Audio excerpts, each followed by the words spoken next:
Welcome to this week's Concurrency Tech Insights. This week we are talking about a very important topic, AI for good. And let me introduce our speaker.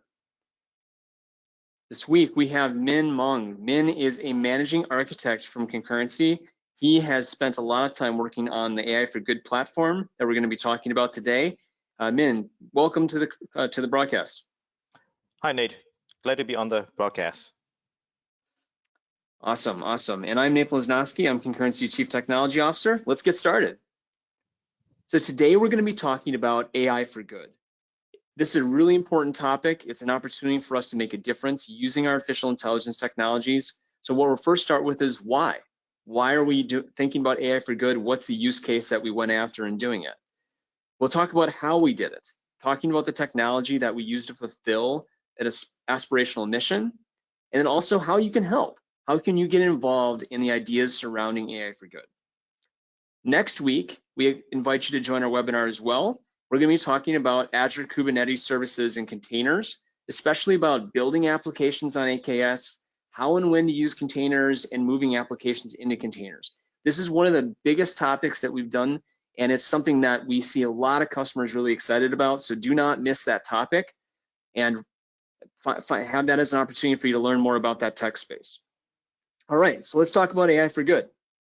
So when we think about AI for good, there's a lot of different domains that can be very useful here.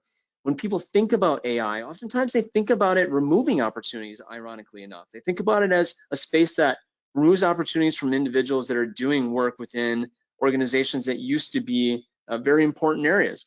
What we're finding is that for all the areas that AI starts to take jobs away, it also brings even better jobs to the workplace that enable individuals to be able to do important capabilities within the business.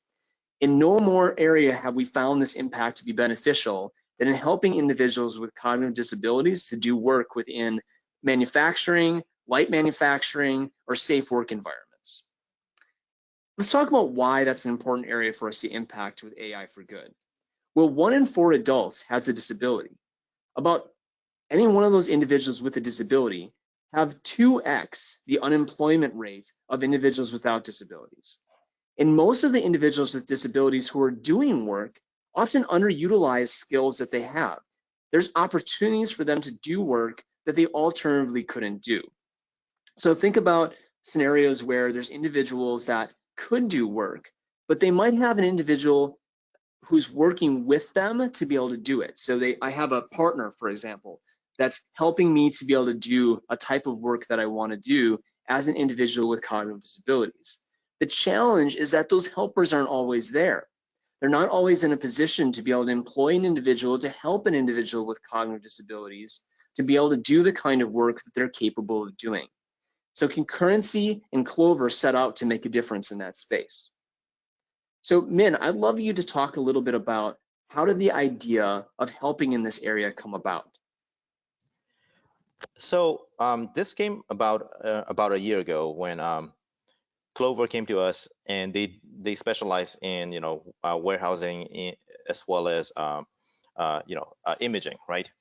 So they came to us and said we want to make this warehouse more friendly for folks with disabilities. So we looked at different solutions, including AR, VR, all of that, and we figured out that the quickest way to implement, but also the most impactful approach would be to do a cognitive voice recognition system for this application. So we started off building it with the intent that anybody can just get on the solution that we're building for Clover with very low impact in their workflow, as well as still help them improve the day-to-day functions, right? And then the project slowly over time evolved further to the point that, hey, you know what? It works for folks like you and me. What if, it would be great if we can get this to work for folks with disabilities, right? So folks with disability will now have the better chance of understanding and having a life coach along with them on a day-to-day basis that actually gets the jobs done, right? So this is more of the project went from a simple like let's get your voice to get the person's voice to be recognized and moved to the next point where it is about trying to get people with disability to be more functional and to have to give them opportunities in this space, right? Absolutely. It was really exciting to see Culver think about this idea and expand where they started from. You know, they started from this idea of I'm going to take a very highly functioning person who's working within the manufacturing space and enable them to pick better with their existing tools. And it became about how can I help an individual with cognitive disabilities to be able to engage in the same domain? And everybody's minds opened up to be able to take a whole set of people who weren't able to do this job before and enable them to do this job. So it's really exciting that it got to that point. Correct. I mean, at this point, you know, like if somebody, the goal is somebody with disabilities will be almost as efficient as somebody that is just manually picking, and that, you know, they won't need as much assistance and as much training versus like this system is going to be talking to them, reminding them to go to the next aisle, you know, next item to pick, and so on and so forth. All right, so let's talk about the nuts and bolts of this. What's the architecture that we use to build the platform? And kind of help me through the story of the experience of a person using it. Yeah, let's go into that. So the picking system that the solution is running on is a MVC website, right? So a lot of this is hosted on a mobile device. That's what people use for the picking systems. So it's a web view that is running on a mobile app that people go from aisle to aisle, scan, and that's how they go through it. There's a lot of buttons that, you know, you have to press and, you know, interface through. So what we did with Clover on this is we ended up building another layer of the application. So we took the existing web app, we made a separate Xamarin Forms app that will now host the web view on there. What that allows us to do is with Xamarin Forms, we can now start getting actual hardware telemetry information. So we can start recording audio. We can get Bluetooth, you know, sensors and such as beacon sensors. We can get step count from the actual hardware of the mobile device. And we are picking we're doing this thing because there's already existing hardware in a lot of warehouses that use, you know, the picking systems are usually on an Android device or one of the mobile solutions. So Xamarin works perfectly for that in that case, right? And a lot of this is about audio input, right? You know, interacting with voice input, getting voice input back. Correct. On the way that we did the voice on that solution is there's a Bluetooth. You know, all of us have, you know, AirPods and headphones, right? So that has the audio communication that it can record onto the device instantly. And the beauty of the whole solution on Android is it can actually, Android native actually has a built on voice to speech, speech to text engine already built in it, so you can just tap into their libraries and start deciphering you know, our speech patterns into text. So, and also, you know, with that whole thing, we can now enable other things, not just the speech, but it can now, if you have a front-facing camera, you can now do facial authentication, right? To log into the system so that it knows that, hey, it's me versus it's Nathan versus, you know, somebody else, right? So it's the Xamarin platform allows us to get all of the hardware information that makes it seamless. And we would think about using facial recognition in the instance of you don't want to keep typing things in. So eventually you want to go completely hands-free in terms of the device, right? Where it's just a little cube that you may be just wearing on your belt, for example. Mm-hmm. So people with disabilities, it may take them longer to type in the username, password, all of that, and we know how rolling encryptions work and everything else. I mean, the security's changed, right? So they may, their security patterns may be slightly different. So a facial recognition, a human, a biometric authentication is probably a more preferred way down the line. So we explore that side of that as well while doing all of that. So the Xamarin app, the Xamarin is hosting pretty much a web view.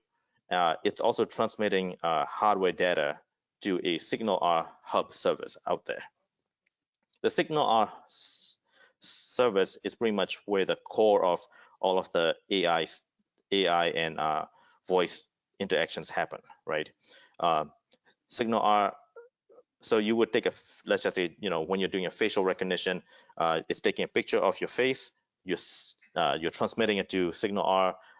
At that point, it's actually checking it against a Cognitive Services Face API and making sure that it's recognizing that it's Min, coming back down, and then it's letting the device know that it's letting the device know on the web layer that it is Min that is trying to log in, right? So when that happens, similarly, we have a thing happening with the audio recording. So you would have my speech. The latest version actually doesn't use the onboard voice speech recognition anymore. We actually now start uploading our speech voice to Azure Speech Recognition. So your voice recordings get sent up to SignalR, which gets processed up on Azure Speech, and then comes back right down to, it translates the speech to text. At that point, additional other functions happen on SignalR. At that point, it now moves into the bot territory, where a dispatcher will figure out which path of the solution we want to go. Is it a language intent of is it a language intent bot, or is it like a Q&A maker bot type of system, or is it a third-party system, third-party API call? So if I'm looking for jokes, do I pull up a joke engine, or do I look, or weather, right? Do I pull up the weather engine and get me the latest weather updates? Or you can, at that point, you can start tapping into other resources like weather, sports, any information that you want, right? That you want to give to your users at that point. So the dispatcher is kind of like the high level, decision maker of which path to send that that recognized speech into, and figure out what the user is trying to do. Mm-hmm. Of course, during that whole time, we're logging our the way that we have designed is we're actually logging our voice recordings.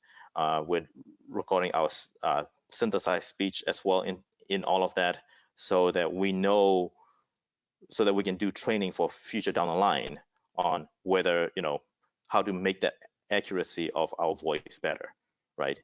And then with a SignalR service, we now have ability to interact with other applications throughout the system. So such as you may want to build a warehouse management application where it's, you may want to tell people, see where people are, message them, or you may just want to get telemetry information, or any other application, right? So the Xamarin Forms, if you think about it in a different way, Xamarin Forms is just a raw hardware layer, and then we have a web view, which is your web application, which is your third-party app at the very bottom, that would lie on top of your Xamarin app, right? So even though it looks like one cohesive app, they are actually talking back and forth through the SignalR service instead of going through hardware layer, web to C# to hardware layer, right? That makes it a lot more difficult, and sometimes it becomes hairy to debug your solution. Got it. Makes sense. So let's talk a little bit about the evolution of the project. Tell me a little bit about how you got from where you started to where you ended. So I would say the very first iterative of all of this, we went through different cycles of this. We went through like a very POC level where it's just like, can we get this thing to recognize, and can we get something to interface with our existing application, right? And then we did a few more discovery sessions with Microsoft, and then we took the lessons learned and moved on. So um, so we actually got into step-by-steps of that on the evolution of the project. On the POC level, we did one of the first things is, can we do facial recognition? Check, right? We did that, but all of this was done on Chrome, on the Chrome browser, because Edge browser doesn't do speech to text on it, but Chrome does. So we did all of that using a Chrome browser and all on JavaScript, right? We did an iframe layer that took all of the speech recognized, sent it down lower into the actual application layer.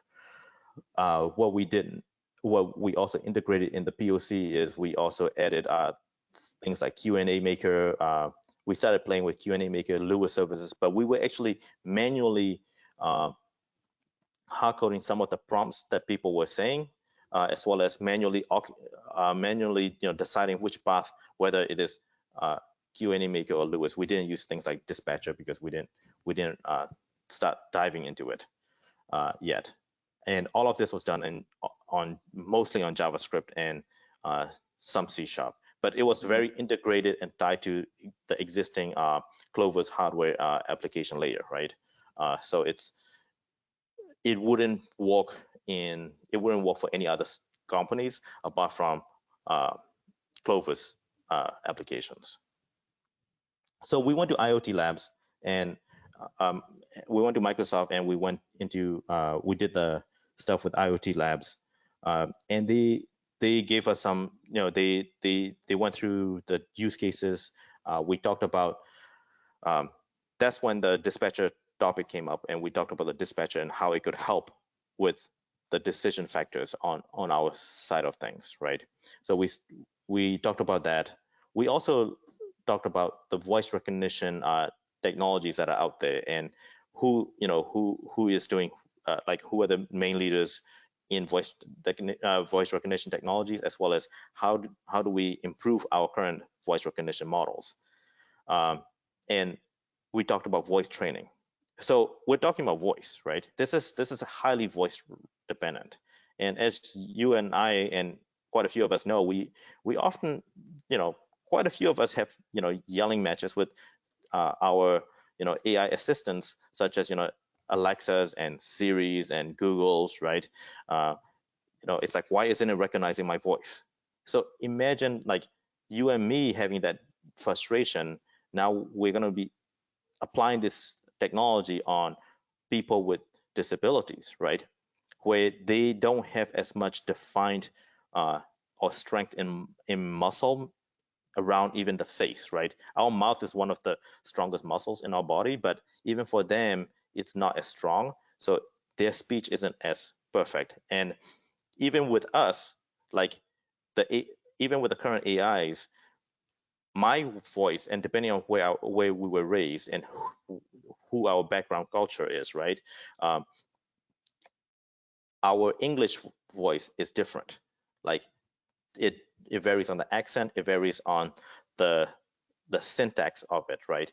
So it's funny because in one of the prototypes that we've built is my voice actually works better with British voice recognition versus with the UK voice recognition, which is, which That's makes sense because I picked up quite a bit of the way that I speak around the world as I was growing up, right? So it was highly influenced by that, and the way that like I may say 2 by 4 versus 2 times 4, right? Something like that. It will recognize the differences. So one will actually do 2x2 versus writing out 2x4, right? So all of that synthesis and synthesizing text to speech as well as speech to text, the recognitions, it really matters on your training of the voice models. So we talked about the next, like future down the line iterations, we probably want to start building out a tool set that will actually allow us to do custom voice recognition so that it actually gets better and better for better experience for folks with disabilities. So imagine a solution where depending on who logs in, the AI and like the AI will switch, the voice recognition model will switch based on whether you have autism versus Down syndrome versus regular, right? So it can actually, you can shape you can shape it for either an individual or for a group of individuals, so that it's actually more cohesive. And this tooling will allow us in the future be allowing us to say, here's the sample text that you want to train people with, and my models is based on these speech recognitions, and it works in let's just say warehousing versus in so warehousing would pretty much have similar business terms. So you can now start sharing maybe not the voice model, but at least how the text used to train the voice models amongst the different industries, so that it actually makes it is actually cohesive and consistent across all industries, right? And now we're innovating and trying to make it so that it can now be adopted in different industries and make it accessible for people with disabilities. I mean, what did you learn as you brought this, from POC IoT Labs now into, applying those lessons learned into moving into open source? So I would say the when we started applying the lessons, we started applying the new lessons learned in around October last year, and we started moving the code from all in the JavaScript layer, and we started breaking it out so that when we realized that we need to do more hardware interaction, such as get better voice audio recognition files, so we started moving towards different layers of the applications as well as towards moving into SignalR. So we started patterning the new architecture with SignalR, removing the hard-coded text in there, and making the speech more dynamic, right? So when I'm at a different screen, it can now start prompting different things based on what the intent is. And then SignalR allows us to do more things in real time. So it's all that whole lesson learned. We started trying to apply that in October, and then and then at the end of I would say at the end of October, mid-November, we started testing it out with some of the people in the warehouse. So we've been testing a few times with one of the foundations out there called Gigi's Playhouse. They actually came out and we supervised them with each individual user for probably two or three picks, and then after that they were all independently doing it on their own at various spaces. That's incredible. Yeah. So all this time, we were all still focused on trying to make it all cohesive and still work with the existing Clover solution, right? And so we want to move to what's making it more open source. So at this point, we're not talking about open source, and we're trying to make it more universal. So now we're moving the code from making it more generic so that it can now be adopted by different users and different people, different industries, so that we can get more contribution. Can you talk a little bit about how, a lot of these interfaces, voice interfaces, you mentioned they can be really annoying. Like they're not fun. And Clover has really worked to try to make this a little bit of like, I don't want to say a virtual friend or a little bit more fun of a platform that accompanies the person and makes it a joy to be using versus just sort of an annoyance that you're trying to make understand what you're saying. Yeah, so there is something that we are doing. We have a different background. I mean, it's a background runner. I mean, background task that we're running in the back that is actually that is trying to make it more engaging. So like most of our AIs is all about you tell that AI, you tell the assistant, and the voice assistant will respond back to you, right? It's like, hey Siri or hey Alexa, go do this for me, right? Versus with sorry, my devices are all running now by calling it that. Is there something else I can help with? No, thank you. So Okay. so the thing that makes this Tim's vision is that we want this to be a friend, right? I want to take this friend home with me type of deal, right? So the way that we want it to happen is it needs to know things about you.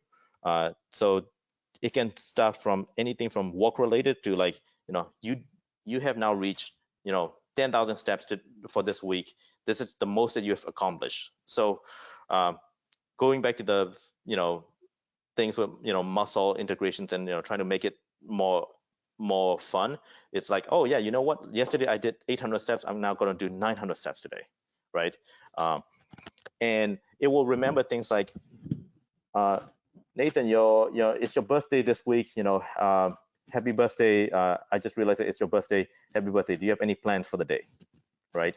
And then, or it's like, I remember that you talked to me about you're interested in the Green Bay Packers. Tell me more about that, right? How are they doing this season, right? Super Bowl. You're right, exactly. So it's just the goal in the long run is to remember those things, your interest, as well as, and cater that information so that it becomes more related to you. So that if I log in as you, it's gonna start telling me about Green Bay Packers, and I'll just be like, this is not right. I will have a really bad I may have a really bad experience, right? I may start arguing with the AI at that point on that. But it, the whole goal is to be your friend that actually talks to you. And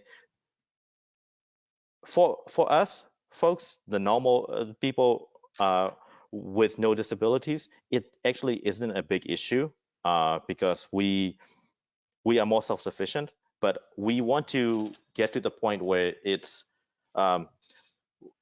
with folks with disabilities, they may need a life coach. They may need a coach that is telling them, hey, you know what, without other people hovering around them, they can be guided and say, hey, I noticed that you're standing in this aisle. Do you need help? Are you confused about something? Do you want me to call the warehouse manager for you? So on and so forth, right? So that it actually helps them along versus hinder them and just kind of be like, yeah, you know what, I'm just waiting to talk to the AI. At that point, you're going to need to train that user more versus the system is actually driving the training. Awesome. Thank you, Min. This is such great information. And I wish we had more time to talk about even more in the architecture, even more in the experience. Kudos to you on the work that you've done here. And especially in our next part of this is just talking about how you can get involved in this as an open source project. One of the things that Clover has done, which is fantastic, is they haven't taken this as something only they are using. They've decided with Concurrency to make this an open source project. And our intent in making an open source project is that every business can take advantage of the augmented reality capabilities that have been built here and expand on them to do even more, expand on them to be able to engage all sorts of different use cases, individuals that might have specific types of interaction requirements, jobs that might have specific kind of interaction requirements. So if you're interested in being part of the solution, if you want to make a difference with the technology that we're talking about, visit AI Technology for Good, sign up to be part of the open source project, understand and view the video about what this experience is like for individuals with cognitive disabilities that are getting a benefit from it, and put yourself in a position to be able to be part of making a difference with this technology and with this individual group. Thank you for taking the time today. We are so glad that you are part of understanding more about our AI for Good technology work, and we encourage you to make this part of your AI for technology for good work. Please visit our website to understand more about that particular opportunity around getting involved in open source. Also, meet one-on-one with us. We will take this work that we've done and talk about in a free workshop how you can do this within your business. Let's explore where this can make a difference for your organization and for the individuals that could be impacted positively by your organization. Let's look at where we can expand work opportunities in your business. Also, join us next week, September 24th, for the Azure Kubernetes and Containers webinar. That's going to be a great conversation about how Kubernetes and containers are leveraged within the Azure ecosystem and how we can accelerate your development process. Visit concurrency.com for our blogs and videos on this topic and more. And thank you very much to Min and all of you for joining us this week on our webinar. Thank you.